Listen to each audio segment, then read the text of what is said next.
Hi, so today I want to make some Valencia style horchata. Now the term horchata is actually quite broad. It's like saying soda. It can actually refer to a bunch of different types of drinks.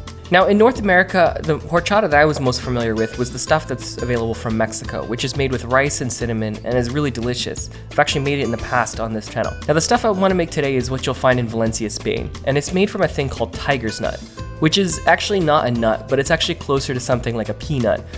It's actually a tuber.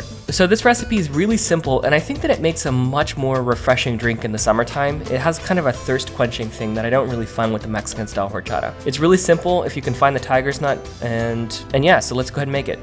Okay, so let's go ahead and start by making this Valencia style horchata.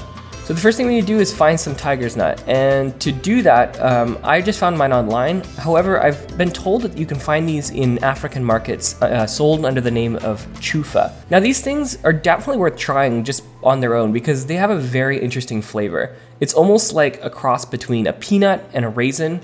It's like if a peanut were just like a little bit sweet and you get this nice earthy flavor. All right, so to make the Valencia style horchata, what we need to do is measure off some of this stuff, and I'll put all the amounts down in the description below. Now all we need to do is submerge these tiger nuts under some cold water, and we're just gonna let that sit overnight.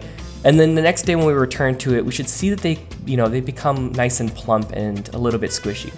We're just gonna go ahead and pull the tiger nuts out of the water, and we're gonna need to get our blender. Now in the blender, we're just gonna add some sugar, and to this we're gonna add some hot water. And I'm gonna turn on the blender, and essentially what I'm just doing here is making a sweetened water or a simple syrup, and this is just gonna be the sweetened backbone of this drink. We're gonna give it a whir to kind of mix everything together, and then I'm just gonna add in some cold water, just so that we're not really kind of cooking this. I mean, this has kind of a raw flavor, and it's kind of nice for that reason. So then we can just go ahead and dump in our tiger nuts, and it's just a matter of turning it on and letting it blend. Now I have this at low initially because these things are quite dense and hard and they will bounce around quite a bit, but as we start to see that they get broken up, we can increase the speed on the blender until we get a nice frothy mixture that looks like this. Once everything's all nice and blended up, it's just now a matter of straining off all of the kind of hard fibrous bits that can be blended up.